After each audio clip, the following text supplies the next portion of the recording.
सहना भवतु सहनौ भुनक्तु सह वीर्यं करवावहै वधीतमस्तु मा विद्विषावहै। ॐ शान्ति शान्ति। ॐ पूर्णमदः पूर्णमिदं पूर्णात् पूर्णमुदच्यते पूर्णस्य पूर्णमादाय पूर्णमेवावशिष्यते। ॐ शान्ति शान्ति शान्तिः। श्रुतिस्मृतिपुराणानाम् आलयं करुणालयं नमामि भगवत्पादं शङ्करं लोकशङ्करं शङ्करं शङ्कराचार्यं केशवं बादरायणं सूत्रभाष्यकृतौ वन्दे भगवन्तौ ईश्वरो गुरुरात्मेति मूर्तिभेदविभागिने व्योमवद्व्याप्तदेहाय दक्षिणामूर्तये। ॐ नमो ब्रह्मादिभ्यः ब्रह्मविद्यासम्प्रदायकर्तृभ्यः वंशर्षिभ्यः महद्भ्यः नमो गुरुभ्यः।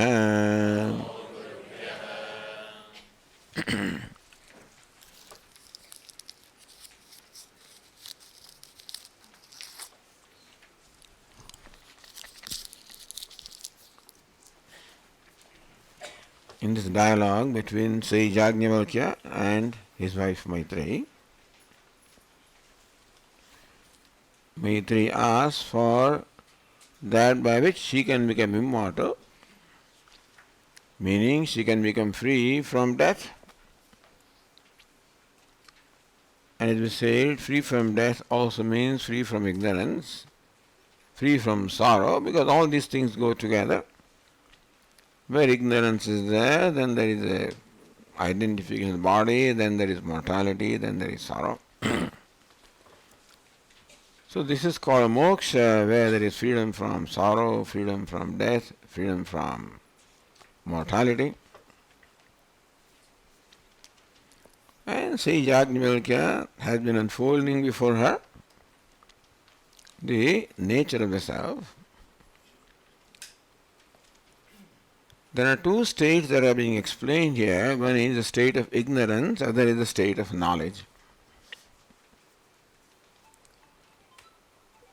Ignorance is something with which we are born, and what this ignorance does, as we said, it has two aspects. One is because of ignorance, there is avaram, we do not know what is the true nature of ourselves. We happen to be Brahman, we happen to be limitless, we happen to be boundless consciousness, we happen to be that. But ignorance veils that nature from me, meaning I do not know that I am boundless consciousness, I am Brahman, I am limitless, I am happiness. I don't know. Not only I do not know that, but then I take myself to be contrary to what I am, meaning that I take myself to be limited, unhappy, sorrowful, mortal, ignorant. So this is called ignorance in Vedanta, which has two aspects. One is avaram, not knowing the true nature of oneself. Other is vikshepa, taking oneself to be contrary to what one is. And nobody will suspect that the conclusions that I have about myself are totally wrong. There is no way to suspect. Everybody has that. The whole world lives with these conclusions. And therefore, I am always seeking something that is to be accomplished. I am always seeking to accomplish something. The reality is that what I am seeking to accomplish is already accomplished, inasmuch as I want to be happy, I want to be free, and happiness, freedom are already my nature. It is like the 10th man. He is searching for the 10th man, whereas he already is 10th man. Or like this bala in my neck is already here, and sometimes I may have misplaced it. I think I'm looking for it all over. It's not unusual that we are seeking to accomplish something which is already there. So this is one such thing, that I am seeking to be happy, I am seeking to be free, I am seeking to be free from all limitation, seeking to be successful, where all of this is already my nature. That means there is something called ignorance in our life, which creates these wrong conclusions about our own self and throws us off the path, meaning that we are taken for a ride by this ignorance and we are searching for something which is not available because it's already myself. This ignorance causes an identification with this body-mind-sense complex. What this is really a costume given to me to interact with the world, carry out my activities. That is the purpose of this costume. And it's very well designed costume with which I can perform many functions. But unfortunately, the costume is taken to be myself, the body is taken to be myself, the mind is taken to be myself, sense organs are taken to be myself. And therefore, limitations of the body become my limitations. Limitations of the mind become my limitations. And therefore, I constantly feel a sense of limitedness. This is called Khilya Bhava in this Upanishad, like a lump. That ocean feels like a lump, as though from the vast ocean a little water is taken out, and that because of the contact of heat and soil it becomes like a lump. The lump feels itself separated from the ocean, even though the true nature of the lump is nothing but salt water. And therefore there is no real distance between the lump and the ocean as far as the nature is concerned. We are not talking about the physical distance. Lump also is nothing but salt. Ocean also is nothing but salt. And therefore they are one. And still the lump feels separate from the ocean, separate from other lumps, and therefore suffers from a sense of limitedness. So the lump is a very beautiful example to explain ourselves. Each one of us is like a lump of consciousness. Whereas consciousness is limitless. By word consciousness means it doesn't have any form. It eliminates everything. It eliminates all names, it eliminates all the forms, it eliminates all the attributes. And therefore, itself is free from name and form and attributes. The light that illumines things is always free from the attributes of what is illumined. The light illumines this color orange, so light is free from orangeness. Light illumines this form, so light is free from the formless. The illuminator is always different from what is illumined. The consciousness illumines everything, and therefore it is ever free from the limitations of everything. So this is my nature, I am consciousness, which is anantam, aparam, prajnana ghana, as they said. Anantam, it is free from limitations, aparam, it is boundless. Vijnana ghana, prajnana ghana, nothing but mass of consciousness. Feels like a khilya, feels like a little lump. I feel I am a little lump of consciousness. You are another lump of consciousness. Each one of them is like a lump of consciousness. We each feel separate from consciousness itself and feel separate from one another.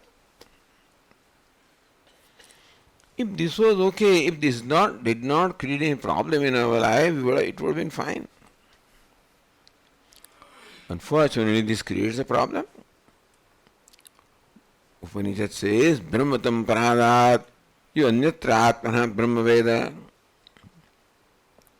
This person called a Brahmana rejects him who looks upon a Brahmana as different from himself. Meaning that whenever I look upon anybody as different from myself, I become rejected by that. Rejection may not be in terms that we generally mean, we may not be aware that we are rejecting others. But when you look upon me as separate from you, you are excluding me, so my response is to exclude you. You have your own boundaries and you make it known to me that this far and no further. Everybody has boundaries and we do not want others to encroach that boundaries. So I have bound myself in the boundaries, that is how in our life each one excludes the other. If you understand what I am saying,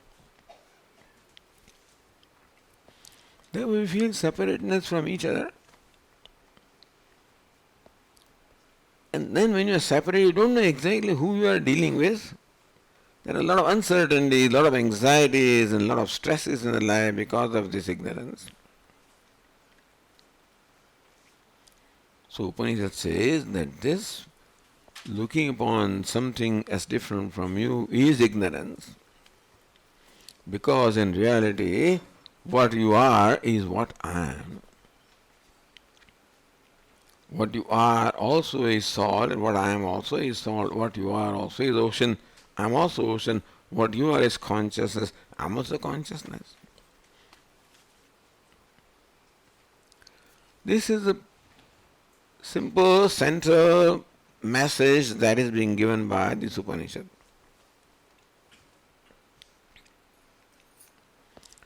And in the process of dialogue, sometimes Sage Yajnavalkya uses expressions. Yajnavalkya says to Maitreyi, Na pretya sanya asti he Maitreyi. Pretya, after departing, there is no sanya, there is no consciousness. If you translate this statement, Na pretya sanya asti, after departing, there is no consciousness. Pretya means dying, in fact. Pretya means departing from his body. Sanya means consciousness. After departing from his body, there is no consciousness. Now, departing from the body is in two ways. One is, I physically depart from this body, or what's the other way? Becoming free from the identification of the body.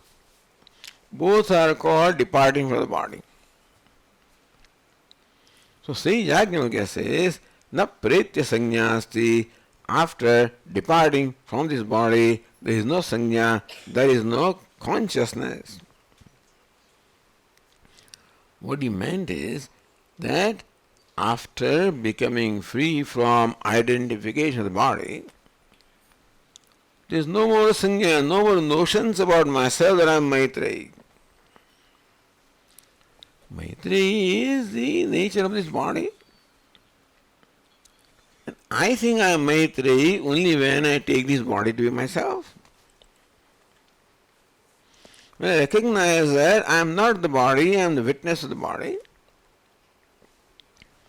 then I no more judge myself based on this upadhi that is called Maitreyi or whatever it is called. That's called pretya, departing from this body. Meaning becoming free from the identification of the body by knowing your true nature. There is no consciousness. What was meant by it, there are no complexes. There are no more notions about yourself. In state of ignorance, I have many complexes, many notions about myself that I am a doer, I am an enjoyer, I am an experiencer. I am successful, I am failure, I am great, I am small. All the various conclusions, notions I am entertaining about myself, all of them coming from identification with this body, mind, sense complex. See, Yajnavalkya says, Pretya, when you become free from that identification, no more these notions remain, no more would you feel that I am such and such individual. Because individuality belongs to the body. And when I am not identified with the body, then there is no more sense of individuality. An actor thinks that he is a beggar as long as he is wearing the costume of a beggar. When he gives up the costume, then there is no more any notion that I am so and so. So this is a simple teaching that is provided here. And na pretya sanyasti. Pretya, after departing from this body, there is no sanya, there is no consciousness. What is meant is that there are no more notions or complexes about oneself.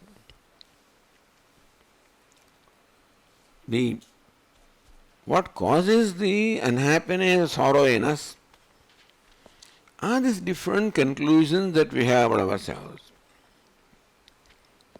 That I am a man or I am a woman, I am tall or I am short, I am fair or I am dark, I am great or I am small, I am wealthy or I am poor.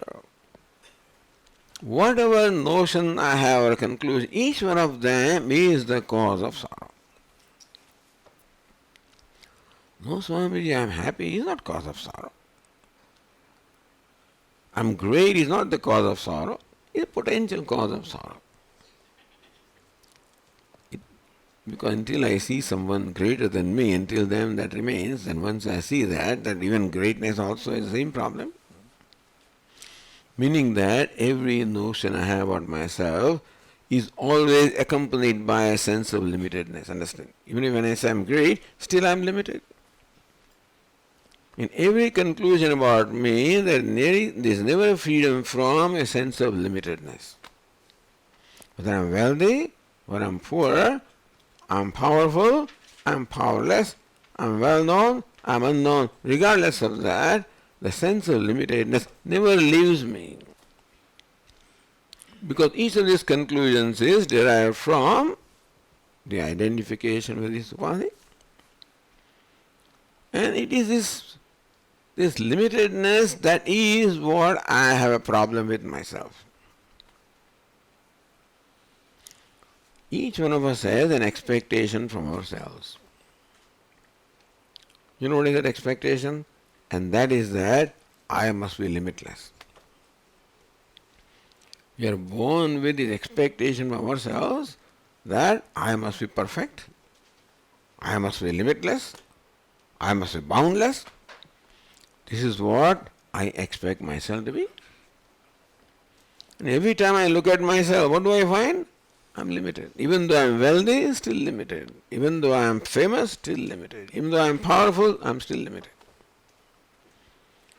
So whereas I expect or want myself to be limitless, I always find myself limited. And therefore, there is that self-dissatisfaction. I am not happy with myself, this we said earlier.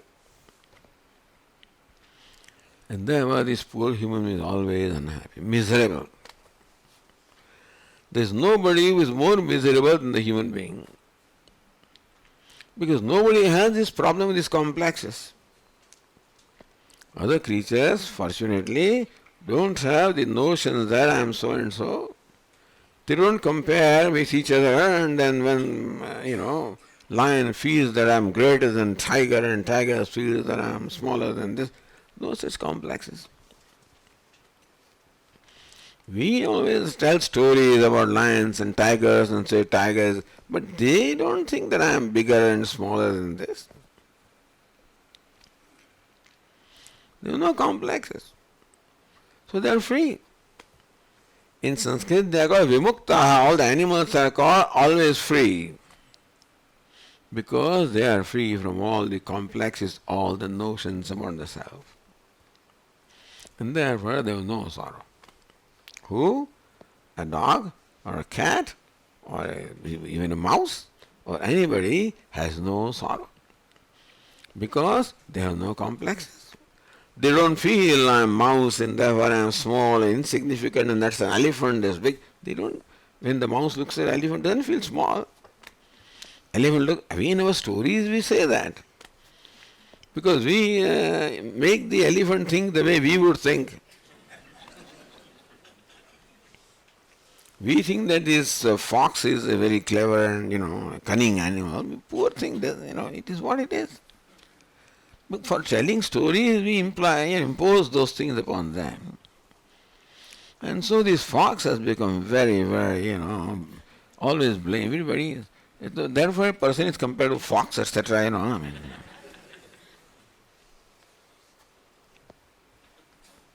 All our complexes we are superimposing upon them.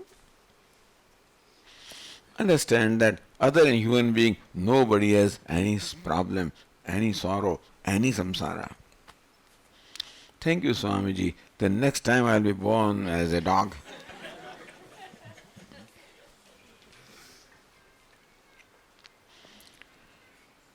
Hopefully, we will not think that way because it's taken millions of years for us to evolve from a dog to where we are. And this is the price of evolution that you have to pay. What is meant by evolution is that we are more self-conscious than other creatures.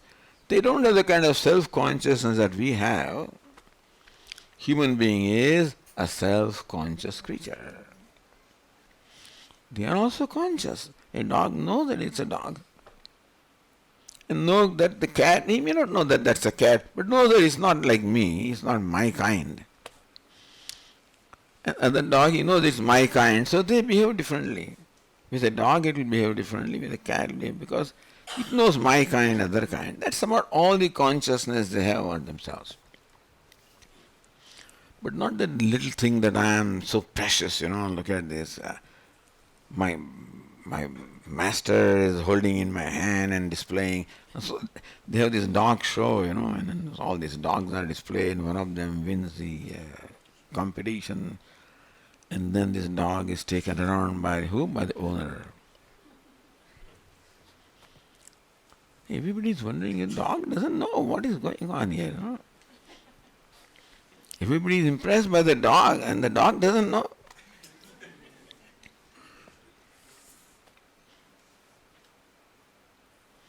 Even a horse race also, a horse loses that race, it doesn't know it has lost. It doesn't miss a meal or something. I betted on that horse and when the horse lost, I lost. And I could not eat that evening because I was so much stupidity that I chose the wrong horse. Horse had no problem. This is called khilya bhava. The sense of lumpness, the sense of smallness, sense of limitedness, sense of separateness. Whereas what is in reality is one non-separate consciousness. Prajnana ghana. How do you say, Swamiji, we are all different? How can you say we are one? That's what the various waves in the ocean also say. Each wave says that I am different from others. But are they? We know. The human beings are wise people. We know that one wave is not essentially different from the other. Even though each one has its own name and form, but as far as nature is concerned, they are all one. We are quite wise when it comes to waves and all the ornaments and pots and pans and things like that. When it comes to ourselves, where that wisdom goes away, I don't know. Pots and pans, I know. Small pot, big pot, each one of is nothing but clay. Big ornament, small one, nothing but gold. I'm very wise. But this one is khilya bhava, this one is, a lump, a limited one. I think that I am limited. Not that I am a lump of consciousness, essential nature is consciousness. I do not know. So in one way we are very wise when it comes to other things. When it comes to ourselves, we seem to forget all that lesson. So this lumpness, smallness, limitedness is the basic problem of human being. which creates a sense of separateness. And being human being, I have been given a mind with which I compare myself. That's the unfortunate thing. So that is why, as Puja Swami would say that one cow has no problem. A cow with crooked horns doesn't feel inferior to a cow which has shapely horns. A cow that gives only 1 liter of milk doesn't feel any inferior to a cow that gives 5 liter of milk. In India, cows are worshipped. And when nobody drinks cow, everybody drinks buffalo milk here. Because the buffalo gives 5 liter milk, cow gives 1 liter milk. And that too is, its specific gravity is so, low. And still when it comes to worshipping, nobody worships buffalo. But thank God that buffalo doesn't feel, look at this. This cow doesn't give any milk and people are worshipping that and I'm not. That is good. They are blissfully ignorant. If we were in their place, we would just die of all jealousies, and complexes. This kilya bhava, this sense of limitedness, separateness, smallness, that we, each one of us feels, is explained by this word kilya, like a lump. Just as lump separates from the ocean and thinks it is different from ocean, so also we are like a lump. And it is explained, how that happens. These various 5 elements are there from which this lump is made, but then I identify and therefore I become lump of. It is one thing to say this is a lump of matter, another thing to say this is a lump of consciousness. And so Yajnavalkya said that Maitreyi, Prajnana Gana, what you are is, understand this lumpness, smallness, limitedness as false. And look at yourself, what is the unchanging nature of yourself? Even though the lump is small in size, in nature it is salt. And the lump also is small in size, but salt in nature. Ocean is vast as far as the dimension is concerned, but in nature, salt. Therefore, as far as nature is concerned, the lump is no different from ocean as far as saltness is concerned. So how should a lump of salt judge itself? The poor lump of salt keeps on judging itself by its dimension, instead of judging itself by its essential nature. And thus every ornament also would, thank God that this does not have a human mind, otherwise there will be problem, This bangle would be definitely jealous of the chain. Bangle would say, look at my, owner, this lady wears me here on the wrist, and she is washing clothes, and she is a maid servant, washing clothes and cleaning vessels, and all the time this poor thing it keeps on banging and banging. And then it comes with hot water, cold water, salt water. So it thinks, look at this chain, how lucky it is.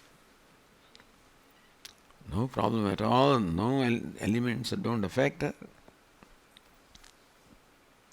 Chain thinks that, look at this, I'm always covered. Look at the bangle, how happy it is.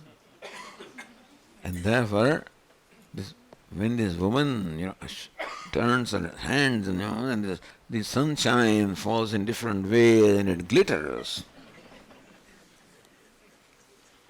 This poor thing is gold but doesn't glitter. Thank God they don't have human mind, therefore they don't have these complexes, but otherwise we were there. This is called samsara, which only human being has, because it has human mind, not just the mind. Other creatures also have mind, but not human mind. Human mind always compares, has notions, has complexes, has conclusions. This is the price we pay for being evolved creatures. Swami, why should Bhagavan do this? Why has He made us miserable? Why is so much pain in our life?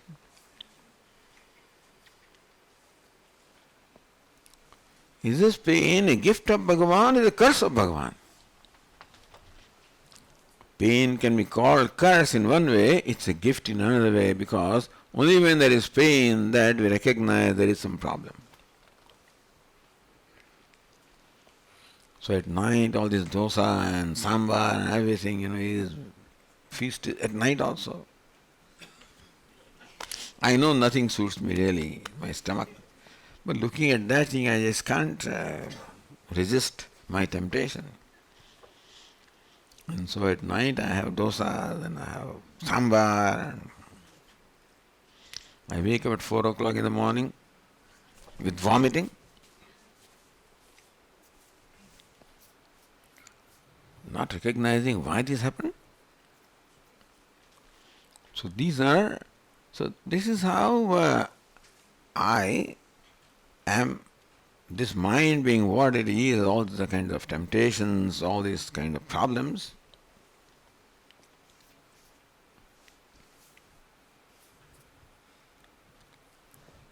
So in a way, the human mind is a great gift. In another way, it is a great curse. Being evolved is a great gift. Being evolved in the sense of a greater self-consciousness is also the cause of all the problems. So is pain good or not? Pain is not good. At 4 o'clock in the morning after eating dosa and sambar in the evening, then when I wake up with all my vomiting, is it good or not? Had it not been there, what would have happened to my stomach? It would have been destroyed. When I am walking and suppose I am not inadvertently strike with a stone or something, there is pain. I don't like it, but thank God it is there. Had I not felt the pain, there would have been my fracture and I would not even know. Pain is a gift, understand? If the pain is not felt, then we would know that there is a problem and we would not solve it. So human being a lot of pain. A human being alone has his pain. What we call sorrow or sadness is a typical problem of human being. But because that is the reason why we are trying to solve that problem. Except that Puja Swami would say that there are some problems where solution in outside the problem.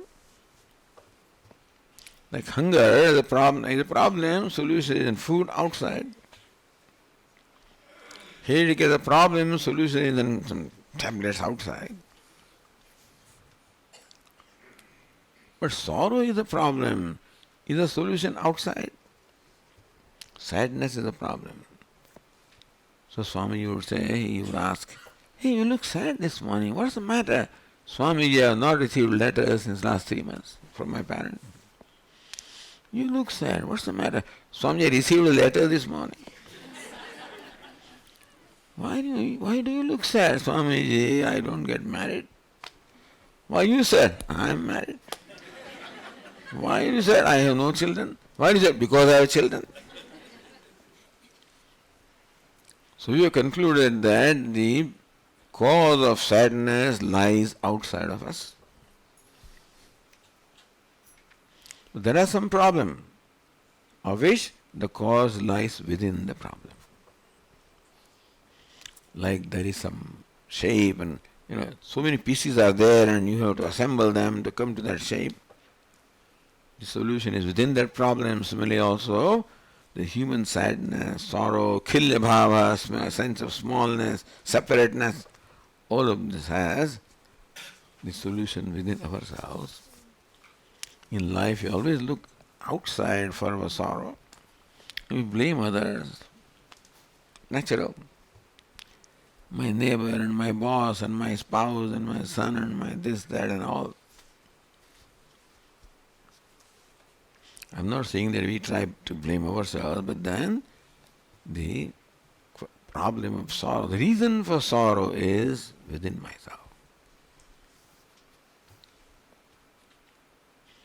And that's what a human problem is, and this is the solution. The solution is what Vedanta provides. That kilya bhava, the sense of lumpiness, sense of smallness creates in me that sorrow. Because I want to see myself limitless. Imperfection causes sorrow because I want to see myself perfect. I never thought, Swami, that I want to see myself perfect. But we do. Understand what is it or who is it with which we are unhappy? It is our own self. If I'm happy with myself, I'll be happy with everybody else. I'm unhappy with myself, I complain from the morning with everything. What kind of tea is this, and what kind of buttermilk is this, and what kind of... I complain about everything when I am not feeling good about myself. So that's why Yajnavalkya says this kilya bhava is absolutely a notion. What you are is really nothing but the ocean. It's an ocean, your ocean. And hey Maitreyi, pretya na sanyasti, once you depart, there will be no sanya, no consciousness. Which was meant is that once you become free from the identification, there will be no more Maitreyi. There will be, but not so. That I am so and so, that kind of a notion will no more be there once I become free from the identification. I am so and so is because I am identified with the body. The body is so and so. That I am somebody's son, I am somebody's father, I am somebody's whatever. Hey Maitreyi, all these sanyas, all the notions will go away when you depart from this body. So Maitreyi said, what do you mean I will have no consciousness? Yeah. Although Yajnavalkya used these words perhaps deliberately, and maybe Maitreyi also asked question a little innocently, I guess for us to know. So, Sahovasa Maitreyi atre ma Bhagavan amumuhat. Hey Bhagavan, this is on the page 28, passage 13. This is where your Venerable Sir has completely confused me. You say that once I depart, there will be no consciousness. You mean I have no consciousness? Once I gain knowledge, I will have no consciousness? Once you depart from ignorance, once you know the self, there will be no consciousness. What's the point of that knowledge? That I become unconscious? There is no consciousness in terms of these notions about yourself, which arise from the identification of the body. Na pretya sanyasi. Pretya is meaning that departing the body or becoming free from identification of the body.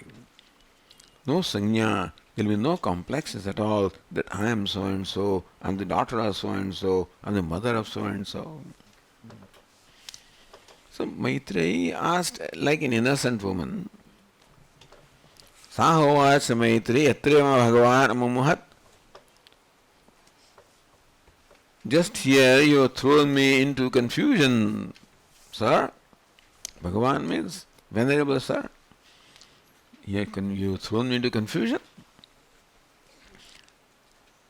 Na pretya sanyastiti. By saying that after attaining oneness, the self is no more consciousness. After attaining oneness means when the lump recognizes that I am just salt, then attains oneness with the ocean. Lump may be separate as far as the name and form is concerned, but lump is not separate from ocean as far as the essential nature is concerned. So also, Maitreyi, once you recognize your essential nature, then there is no separateness at all, no separateness of anything, because every lump is nothing but consciousness. There is no separateness, and therefore you won't have any kind of notions arising from separateness. Means Now, that doesn't mean that Maitreyi will stop saying I am Maitreyi. But she will know that this is a notion when I am identified as the body. Inside now she becomes free from all these notions. So says, you confuse me by saying that I'll have no consciousness. So hovacha navareham moham bravimi. Yajnavalkya said, no, I am not saying anything that is confusing.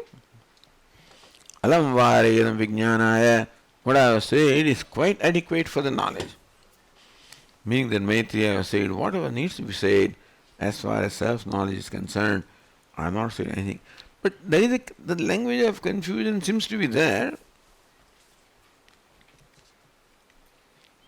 Or rather, Maitreyi wants to bring out the lack of confusion in apparently confusing sentences, that there is no real, because sometimes you have to use that language to convey something that is subtle, where the regular words or sentences are not adequate. So that's the kind of language Yajnavalkya uses, because what he wants to convey is something very subtle, where the regular words would not be adequate. Na pretya sanyasti. After dying, there is no consciousness. After knowledge, there is no consciousness.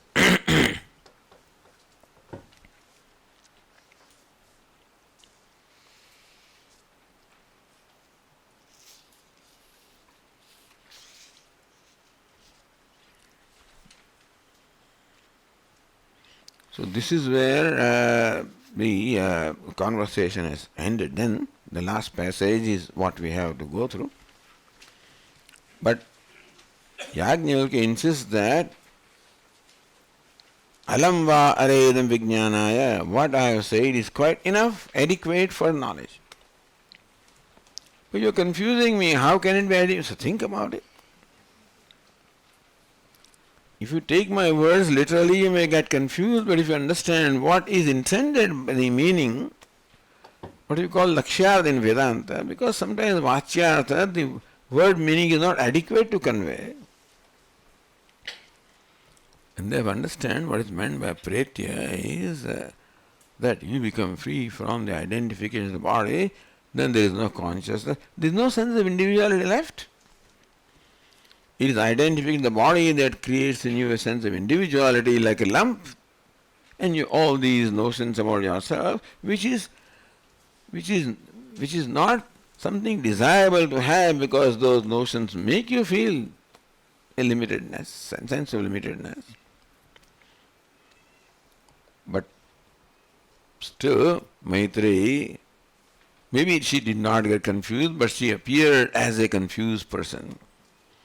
And say to Yajnavalkya, sir, here is where you are confusing me. Yajnavalkya, no, what I have said is quite enough for knowledge. Think about it.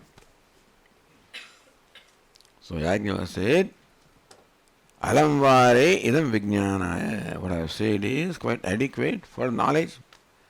They will think about it. No, this is the language that sometimes teachers use.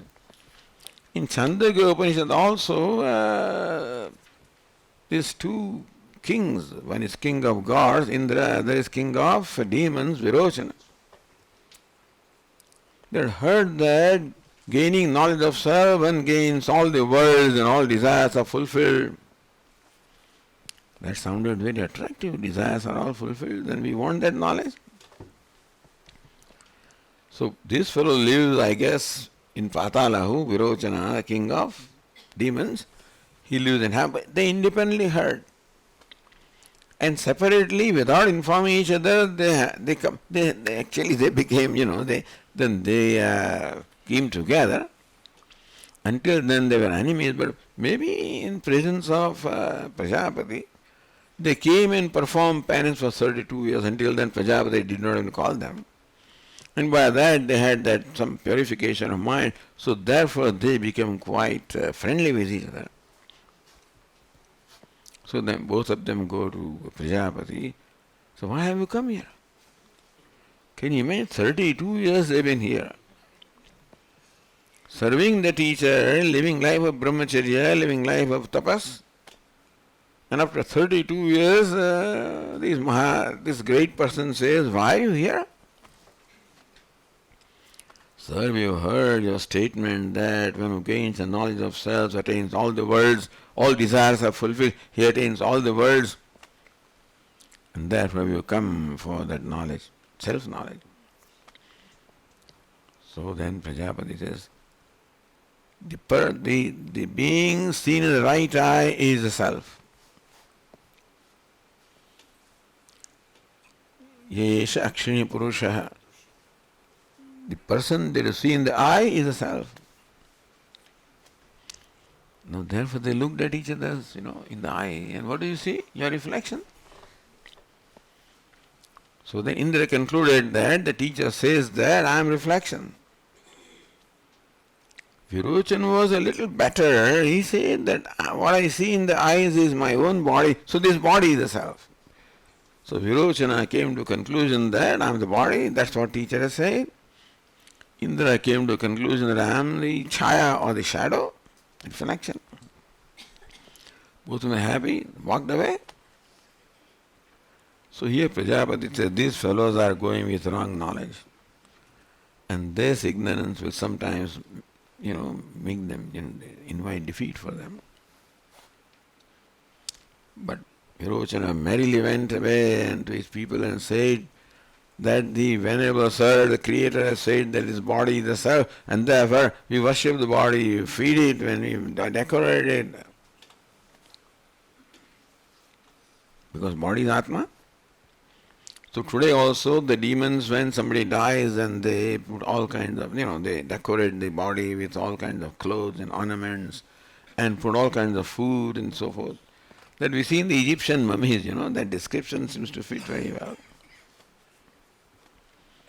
Indra also walked away, but he started thinking, doesn't sound right. Knowing this self that's in the eyes, I don't become immortal. Etat amrutam, etat abhayam, etat brahma. I don't become immortal, I don't become limitless, I don't become Brahman. This is not right, something is wrong. Comes back. So Prajapati says, well, perform penance for 32 more years. These teachers are treacherous, looks like, not like our teachers. Okay, beta, don't worry, Penance for 32 years. Then goes and says, well, this person that is in the dream is the Atma. So that fellow thought one who is in the dream is Atma, but in the dream, hey, you are sometimes crying and weeping, and sometimes you are attacked, and sometimes you even die also. This cannot be Atma. So comes back. 32 more years. Comes back. Then say, hey, the person who is in the deep sleep is Atma. Good. He goes back. Hey, what's this? This cannot be Atma. In deep sleep, I do not know myself. I do not know anything. There is, how can this be Atma? Comes back. 5 more years. That makes it how many? 32 plus 32 plus 32 plus 5. Indra performed penance for 101 years to get this knowledge, Here it is just, teachers are so anxious to give us this knowledge. Here they invite us and they give all kinds of comforts and no penance. There Indra had to go through all of these 101 years of penance. Anyway, so similarly, but then the way it is told, each time the teacher told him the nature of Atma, but in such a way that he understood it differently. He took it literally. And finally then he was mature enough to understand what the teacher was saying, that not the waker, not the dreamer, not the deep sleeper, the one that is the common substratum is the Atma. So ultimately he understood that.